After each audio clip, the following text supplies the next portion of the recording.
Marcus from Australia. Can you give us a bit of a halfway marker? Cheers.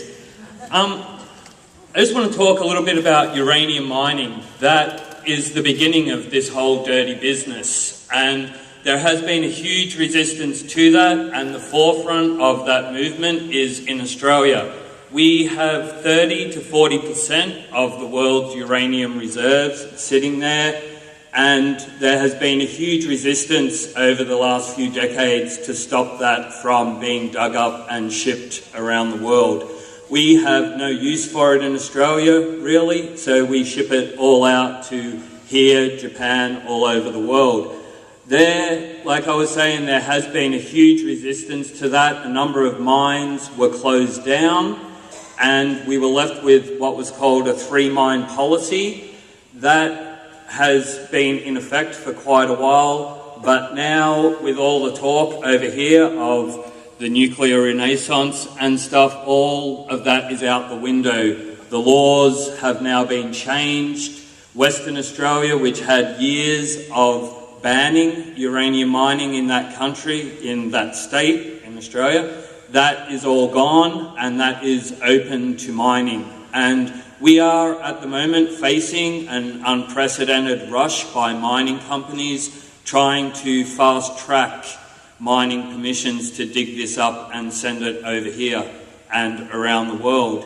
The resistance to that is growing. A lot of it is being led by Aboriginal communities because most of the uranium deposits are on their land, but there has been huge alliances formed. One of them at the moment is the Australian Nuclear Free Alliance, which is a big coalition of Aboriginal communities and also environmental and peace groups throughout the country.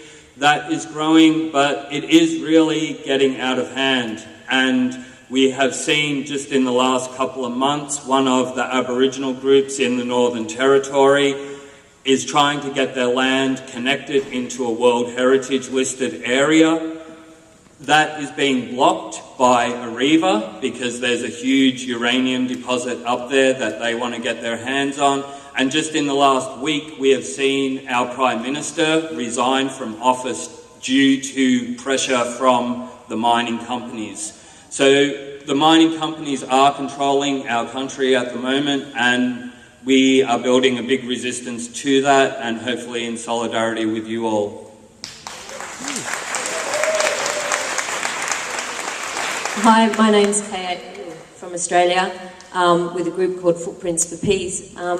Just following on from Marcus with the uranium mining, what has been advocated by the government and the nuclear industry is that because we're an exporter of uranium, that we should be responsible for taking back the waste. So what we're also facing in Australia is a waste proposal of low to intermediate nuclear waste.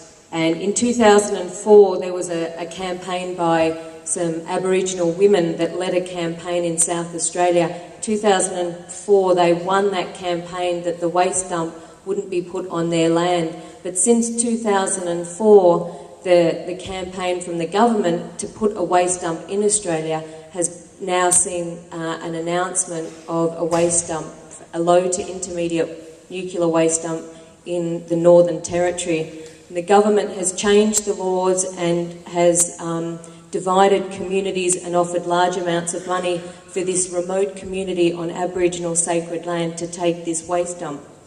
So at the moment there's an Aboriginal-led campaign to dump the dump, and they're touring nationally around Australia and speaking and talking about their loss of sacred land if that waste dump goes ahead. Footprints for Peace for over a decade has organised walks, runs, and will organise a bike ride for August 6th this year to come down to Y12. We just finished a walk from Y12 to the NPT this year, and we're launching, because the NPT was so bad, that we're launching a nuclear-free campaign, and over the next 5 years we'll dedicate our lives to walking in Australia, the USA, Canada and Japan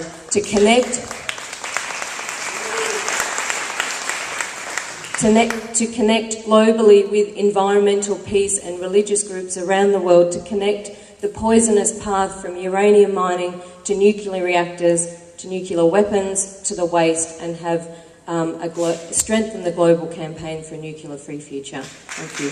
Yeah.